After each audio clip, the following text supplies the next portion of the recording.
الحمد لله رب العالمين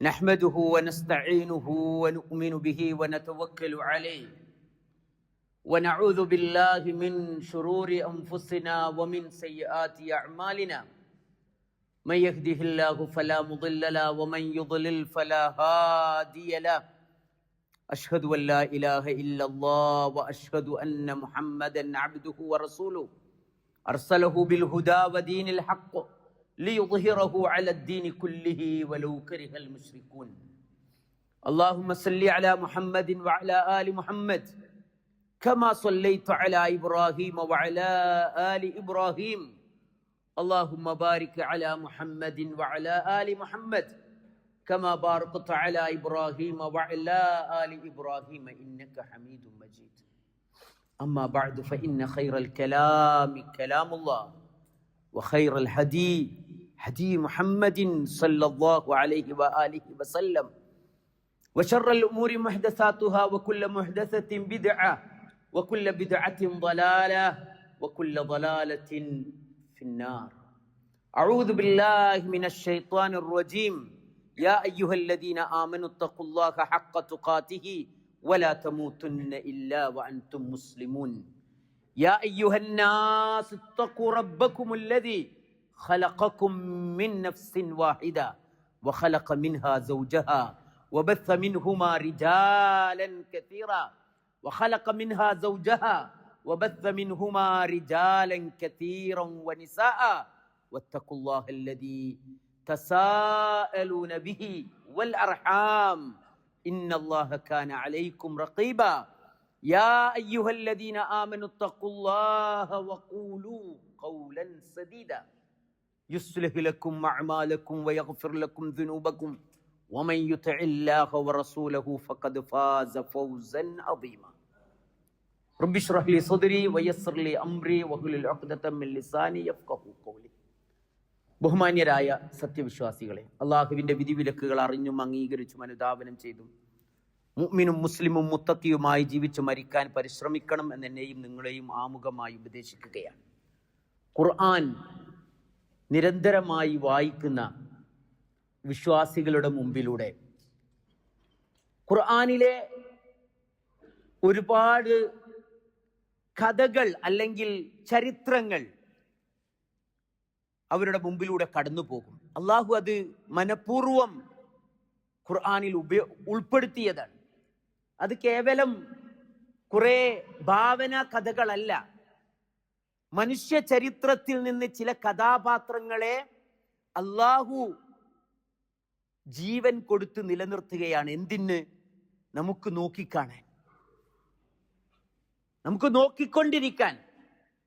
കാരണം നമ്മുടെ മനസ്സിന്റെ ഉള്ളിൽ ജീവിതത്തിന്റെ പരിസരങ്ങൾ സൃഷ്ടിച്ചെടുക്കുന്ന ചില വ്യാജ സ്വപ്നങ്ങളിൽ വീണു പോവുകയും ജീവിതത്തിന്റെ വഴി തെറ്റിപ്പോകാതിരിക്കുകയും ചെയ്യാനുള്ള അള്ളാഹുവിന്റെ കാരുണ്യത്തിന്റെ ഭാഗമാണത്. അള്ളാഹ് പറയുന്നുണ്ട്, ലഖദ് കാന ഫീ ഖസസിഹിം ഇബ്റത്തുൻ ലിഉലിൽ അൽബാബ്. അതെ, അള്ളാഹു നിങ്ങളുടെ മുമ്പിൽ വെച്ച പല ആളുകളുടെയും സമൂഹത്തിന്റെയും ചിത്രങ്ങളും ചരിത്രങ്ങളും അതിൽ നിങ്ങൾക്ക് ഒരുപാട് ബുദ്ധിയുള്ളവർക്ക്, ചിന്തിക്കുന്നവർക്ക്, അത് മനുഷ്യന് മാത്രമുള്ള ഒരു പ്രത്യേകതയാണ്. കാണുന്നതിനെ കുറിച്ച്, കേൾക്കുന്നതിനെ കുറിച്ച് ചിന്തിക്കുക എന്നത് അവർക്ക് ചില പാഠങ്ങൾ ലഭിക്കാൻ വേണ്ടിയാണ്. മാ കാന ഹദീസൻ യുഫ്തറ വലാകിൻ തസ്ദീഖല്ലദീ ബൈന യദൈഹി വതഫ്സീല കുല്ലി ശൈഇൻ വഹുദൻ വറഹ്മ ലിഖൗമിൻ യുഅ്മിനൂൻ. അതൊന്നും അല്ലാഹു കെട്ടിച്ചമച്ചുണ്ടാക്കിയ വ്യാജ കഥകളല്ല, മറിച്ച് ഓരോ മനുഷ്യനും നിങ്ങൾക്ക് മുമ്പിലുള്ളതിനെ സത്യപ്പെടുത്താൻ സഹായിക്കുന്ന, എല്ലാ കാര്യങ്ങളും നിങ്ങൾക്ക് വിശദമായി ലഭ്യമാക്കുന്ന അള്ളാഹുവിന്റെ വഴി, മാർഗദർശനവും കാരുണ്യവും വിശ്വാസികൾക്ക് ലഭിക്കാൻ സഹായിക്കുന്നതാകുന്നു അത്. അപ്പൊ തീർച്ചയായും ഖുർആനിൽ പ്രവാചകന്മാരെ കുറിച്ച് മാത്രമൊന്നല്ലുള്ളത്, അവരുടെ ഉപദേശങ്ങൾ മാത്രമൊന്നല്ലുള്ളത്. മനുഷ്യർ, ചില വ്യക്തികൾ, അഹങ്കാരികളായ ധിക്കാരികളായ ആളുകളെ കുറിച്ച്, ഭരണാധികാരികളെ കുറിച്ച്, സമ്പന്നനായ ആളുകളെ കുറിച്ച്, അങ്ങനെയൊക്കെ ഖുർആനിൽ പറയുന്നുണ്ട്. എന്തേ? അതിലൊക്കെയും ജീവിക്കുന്ന നമ്മൾക്ക് ആ സമയത്ത് പാഠമുണ്ട് എന്നതാണ്. അതാണ് ഖുർആനിനെ കുറിച്ച് അല്ലാഹ് പറയുന്നത് എന്താണ്? ലിയുൻദിറ മൻ കാന ഹയ്യ.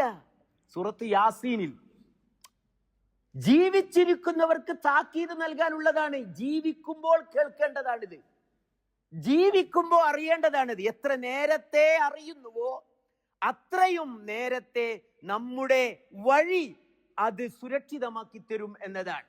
അള്ളാഹുവിലേക്കുള്ള വഴി അല്ലേ നമ്മൾ പറയുന്നുണ്ട്, ഫ്രം അല്ലാഹ് ടു അല്ലാഹ്. അത് ഡിഫാൾട്ട് ആണ്, അത് ഒരു എഡിറ്റും ചെയ്യാൻ പറ്റൂല. നമ്മുടെ ജീവിതം എന്താണ്? ഫ്രം അല്ലാഹ്, അള്ളാഹുവിൽ നിന്നുള്ളതാണ്. ടു അല്ലാഹ്, അള്ളാഹുവിലേക്കുള്ളതാണ്. അതിലെ പോയിട്ട് ആരെങ്കിലും ചേഞ്ച് ചെയ്താൽ അവിടെ ഇങ്ങനെ ഒരു റെഡ് നോ മാർക്ക് ഇങ്ങനെ കാണാം, അവിടെ എഡിറ്റ് ചെയ്യാൻ പറ്റില്ല. പക്ഷെ അതിന്റെ നടുവിൽ ഒരു സാധനം ഉണ്ട്, 4 എന്ന് കഴിഞ്ഞിട്ട് അടുത്തൊരു കോളുണ്ട്. ആ കോളത്തിൽ നിങ്ങൾ കർസ് കൊണ്ടുപോയി വെച്ചാൽ അവിടെ നിങ്ങൾക്ക് ടൈപ്പ് ചെയ്യാൻ പറ്റും.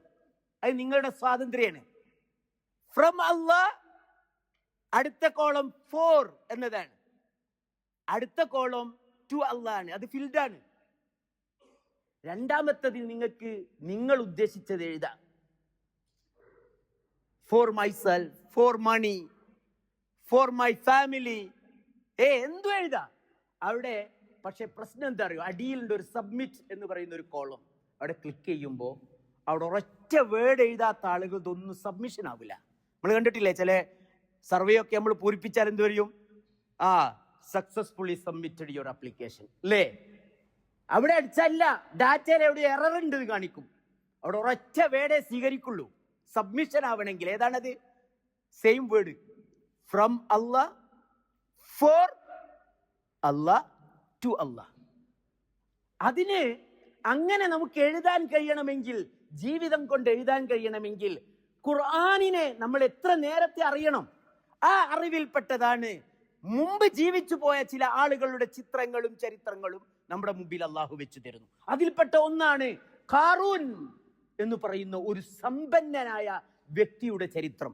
അദ്ദേഹം വളരെ മോശക്കാരനൊന്നല്ല, മൂസ പ്രവാചകന്റെ കുടുംബക്കാരനാണ്. അദ്ദേഹത്തിന്റെ ജനതയിൽ ജീവിച്ചു പോയ ഒരാളാണ്, വളരെ വിദൂരത്തൊന്നുമല്ല.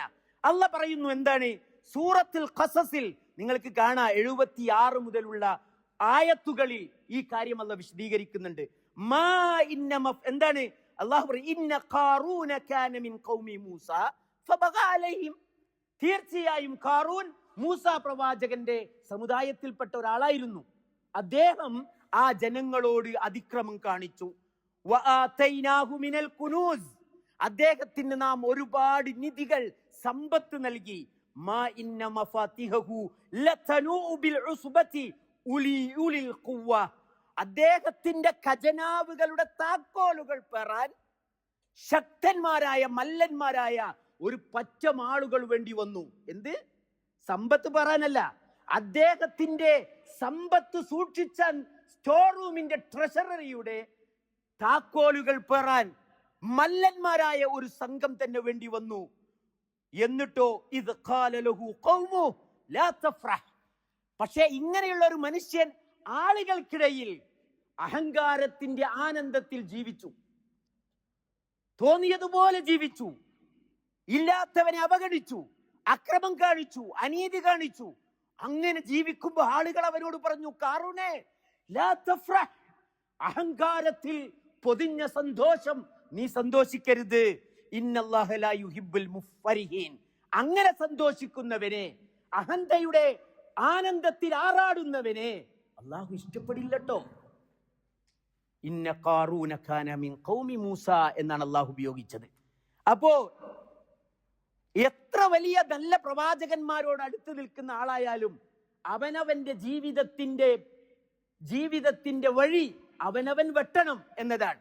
ആരെയും പ്രവാചകത്വത്തിന്റെയോ ഔലിയാത്തരത്തിന്റെയോ ഷെയ്ഖുമാരുടെയോ മുല്ലമാരുടെയോ ഒക്കെ മക്കളായി, ഭാര്യയായി, കുടുംബക്കാരനായി എന്ന ഇതിൽ ഞങ്ങൾ ബനു ഹാശിമിൽപ്പെട്ടതാണ് എന്നൊക്കെ പറഞ്ഞു പോകുന്ന, പിന്നെ ഞങ്ങൾ പ്രവാചകന്റെ കുടുംബത്തിൽപ്പെട്ടതാണ് എന്നൊക്കെ പറഞ്ഞു പോകുന്ന, അതിൽ അഹങ്കരിക്കുന്ന ആളുകളുണ്ട്. അവർക്കൊന്നും സ്വർഗത്തിലേക്കുള്ള വഴി അത് എളുപ്പമാക്കുകയില്ല.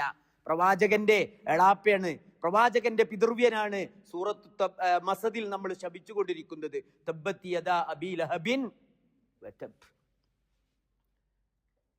പറഞ്ഞു പോയാൽ അത് കുറെ നമുക്ക് പറയാനുണ്ടാവും. അപ്പൊ ഇവിടെ അള്ളാഹു പറയുന്നത് എന്താണ്?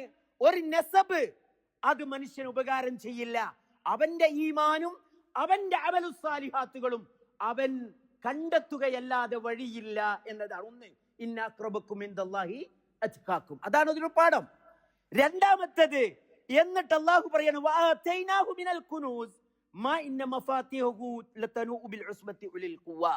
സമ്പന്നത എന്ന് പറഞ്ഞാൽ അതിന്റെ അറ്റം എന്താ? അദ്ദേഹത്തിന്റെ നിധി സൂക്ഷിക്കുന്ന സ്ഥലത്തിന്റെ താക്കോലുകൾ പോലും പേറാൻ ധാരാളം കുതിരകൾ വേണ്ടി വന്നു എന്ന് വരെ കാണാൻ കഴിയും.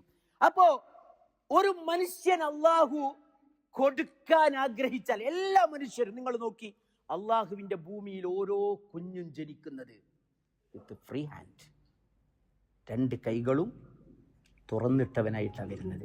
ആരുടെ കൈകളിലും ഒരു താക്കോലുമില്ല.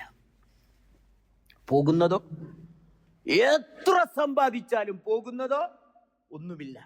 അതുകൊണ്ടാണ് അശോക ചക്രവർത്തി പറഞ്ഞു എന്ന് പറയുന്നത് കേൾക്ക, ലോകം മുഴുവനും കീഴടക്കിയ എന്നെ കുഴിച്ചു മൂടുമ്പോൾ എന്റെ ഖബറിന്റെ മുകളിലേക്ക് എന്റെ രണ്ട് കൈകളും പൊന്തിച്ചു വെക്കണം, ബാക്കിയൊക്കെ നിങ്ങൾ മണ്ണിന്റെ അടിയിൽ മൂടിക്കോളൂ. എന്തിനാ? നടന്നു പോകുന്നവർ കാണട്ടെ, ഞാൻ ഒന്നും കൊണ്ടുപോയിട്ടില്ല. സമ്പന്നത എന്ന് പറഞ്ഞാൽ അതിനെന്തൊരു ലിമിറ്റ് ഉണ്ടോ? ഇല്ല. സുബ്ഹാനല്ലാഹ്, സഹോദരന്മാരെ, നിങ്ങൾ ചിന്തിച്ചിട്ടുണ്ടോ? ഭൂമിയിൽ നമ്മൾ പറയും അയാൾ വളരെ വലിയ സമ്പന്നനാണ്, അല്ലെ വലിയ സുന്ദരനാണ്. ചില കാര്യങ്ങളുടെ വലിപ്പത്തെ അളക്കാൻ സ്കെയിലില്ല. നമ്മൾ എത്ര ആൾ ചിന്തിച്ചിട്ടുണ്ടത്? ചില കാര്യങ്ങൾക്ക് അത് സ്കെയില് വെച്ചിട്ടില്ല, മറിച്ച് ആപേക്ഷികമാണ്. അതിനേക്കാളും മെച്ചമുള്ള ഒന്ന് കാണുന്നത് വരെ അയാളാണ് ഏറ്റവും. ഇപ്പൊ നമ്മളെ ടൈം മാഗസിൻ പോലുള്ള കേൾക്കുന്നുണ്ട്, ലോകത്തെ ഏറ്റവും വലിയ സമ്പന്നന്മാരുടെ ലിസ്റ്റ് പ്രഖ്യാപിക്കും. എന്താണ് അതിന്റെ മാനദണ്ഡം? ഏറ്റവും ടോപ്പില് വരുമാനം, ഇൻകം ഔട്ട് ചെയ്തതിന്റെ ആ ലിമിറ്റ് മാത്രമാണ്. പക്ഷെ അതിനേക്കാളും കൂടുതൽ വരുമ്പോ അയാൾ അപ്രസക്തമാകും. സൗന്ദര്യം എന്ന് പറഞ്ഞാൽ അതിന്റെ ലിമിറ്റ് എന്താ? അതിനേക്കാളും നല്ലൊരു സൗന്ദര്യം കാണുന്നത് വരെയാണ് അതിന്റെ പരിധി. അങ്ങനെ ചില സാധനങ്ങളുണ്ട്. ദുഃഖം, സന്തോഷം, അതിനൊന്നും ഇല്ല. അതുകൊണ്ടാണ് സമ്പന്നതയുടെ കാര്യത്തിൽ അള്ളാഹ് തുറന്നു കൊടുക്കാൻ വിചാരിച്ചാൽ അവരെ പിടിച്ചു വെക്കാൻ ഒരാൾക്ക് കഴിയില്ല. ഇന്നല്ലാഹു യബ്സുതു ലിമൻ യശാ. അള്ളാഹ് ഉദ്ദേശിക്കുന്നവന് അള്ളാഹ് വിശാലമാക്കി കൊടുത്തുകൊണ്ടിരിക്കും. വയഖ്ദിർ, ചില ആളുകളെ അള്ളാഹ് ലിമിറ്റ് ആക്കും, പരിമിതപ്പെടുത്തും. ഇത് രണ്ടും അള്ളാഹുവിന്റെ ഫ്രീഡമാണ്. എന്നാൽ അതിൽ ആദ്യത്തെ ആളിൽപ്പെട്ടതായിരുന്നു എന്ത്? ഖാറൂൻ. അങ്ങനെയുള്ള ഖാറൂനോട് ആളുകൾ പറഞ്ഞത് എന്താണ്? നീ ഒരിക്കലും അമിതമായി അഹങ്കരിച്ച് സന്തോഷത്തിൽ ആറാടരുത്, മറിച്ച് എന്ത് ചെയ്യണം?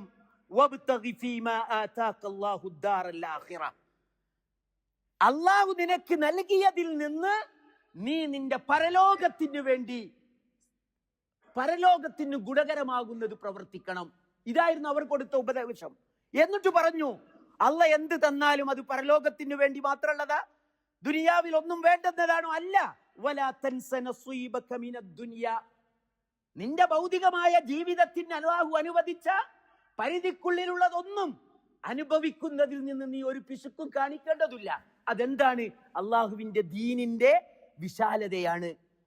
പരലോകത്തേക്ക് സമ്പാദിക്കാൻ, നന്മ ചെയ്യാൻ, പുണ്യം പ്രവർത്തിക്കാൻ കൽപ്പിക്കുന്നതോടൊപ്പം അള്ളാഹുവിന്റെ ഭൂമിയിലെ സുഖങ്ങൾ അവന് അനുവദിച്ച ഒരു പരിധിക്കുള്ളിൽ നിന്ന് വിശാലമായി അനുഭവിക്കാനുള്ള എല്ലാ സ്വാതന്ത്ര്യവും അള്ളാഹു നൽകി. എന്ന് മാത്രമല്ല, മതത്തിൽ അതിര് കവിഞ്ഞുകൊണ്ട് തൊട്ടതൊക്കെ ഹറാമാണെന്ന് പറയാൻ പാടില്ല എന്നുപോലും അള്ളാഹ് പഠിപ്പിച്ചു. അള്ളാഹു തന്റെ ദാസന്മാർക്ക് വേണ്ടി ഭൂമിയിൽ പുറത്തു കൊണ്ടുവന്ന നല്ല നല്ല സാധനങ്ങളെ ആരാണ് നിങ്ങൾക്ക് ഹറാമാക്കുന്നത് എന്ന് അള്ളാഹു ഖുർആനിൽ ചോദിക്കുന്നുണ്ട്. ഖുൽമൻ ഹറമ സീനത്തല്ലാഹ്. അള്ളാഹുവിന്റെ അലങ്കാരങ്ങളെ നിങ്ങൾക്ക് ആരാ ഹറാമാക്കാൻ അനുവാദം തന്നത്? ഒരു കാര്യം ഒരു മുഅ്മിനായ ഒരു മനുഷ്യന് പാടില്ലെന്ന് പറയണമെങ്കിൽ അത് തിന്നാൻ പാടില്ല, അത് ഉടുക്കാൻ പാടില്ല, അങ്ങനെ വീടുണ്ടാക്കാൻ പാടില്ല, ഈ വാഹനം ഉപയോഗിക്കാൻ പാടില്ല എന്ന് മതത്തിന്റെ പരിധിയിൽ വെച്ചുകൊണ്ട് ഒരാൾ പറയണമെങ്കിൽ അതിന് കൃത്യമായ ദലീൽ, എവിഡൻസ് ഉണ്ടാവണം. എന്ത് evidence? Authentic evidence from Quran or authentic sunnah. ഒന്നുകിൽ ഖുർആനിൽ നിന്ന് അല്ലെങ്കിൽ സുന്നത്തിൽ നിന്ന്. അപ്പൊ സഹോദരന്മാരെ, അള്ളാഹ് നമ്മളോട് പറഞ്ഞു തരികയാണ്, മനുഷ്യന്മാർ നമ്മൾ ജീവിക്കുമ്പോ നമ്മുടെ കണ്ണുകൾക്ക് ചില ആളുകളെ കാണാൻ കഴിയും. ഖുർആൻ നമ്മുടെ മുമ്പിൽ വെച്ച ചില ചിത്രങ്ങളുടെ പ്രതിരൂപങ്ങൾ നമ്മുടെ മുമ്പിൽ ഉണ്ടാകും. അപ്പൊ നമ്മുടെ മനസ്സിലും അവരുടെ മനസ്സിലുണ്ടായ, അവരുടെ നാട്ടിലുണ്ടായ ആളുകളുടെ മനസ്സിലുണ്ടായതും വ്യക്തികളുടെ മനസ്സിലുണ്ടായതും ഒക്കെ ചില നേരത്ത് നുമ്പുരിച്ചു വരും, നിർഗളിച്ചു വരും. അപ്പോ നമ്മുടെ ഓർമ്മകളിൽ ഉണ്ടാവേണ്ടത് ഇതാണ്: അള്ളാഹ് നിനക്ക് എന്ത് തന്നിട്ടുണ്ടോ, എന്ത് തന്നിട്ടുണ്ടോ, വബ്തഗി ഫീമാ ആതാകല്ലാഹു ദാറൽ ആഖിറ, വബ്തഗി ഫീമാ ആതാകല്ലാഹു ദാറൽ ആഖിറ വലാ തൻസ നസീബക മിനദ് ദുനിയ. പുട്ട് അണ്ടർലൈൻ. ഈ ആയത്തിന്റെ രണ്ട് കഷ്ണങ്ങളിൽ നിങ്ങൾ അണ്ടർലൈൻ ചെയ്യുക. എന്റെ ജീവിതം, എന്റെ കൈകളിൽ എന്താ ഉള്ളത്? അള്ളാഹു നമ്മളിലേക്ക് ഇങ്ങനെ ചിലത് ഇങ്ങനെ ഇങ്ങനെ ഇട്ടു തരികയാണ്. ഒന്നുമില്ലാതെ വെറും കൈയോടെ വന്ന നമ്മൾ പലതിന്റെയും ഉടമകളാണ്. നമുക്ക് ഓണർഷിപ്പ് ഉണ്ട്. അതെന്തിനാണത്?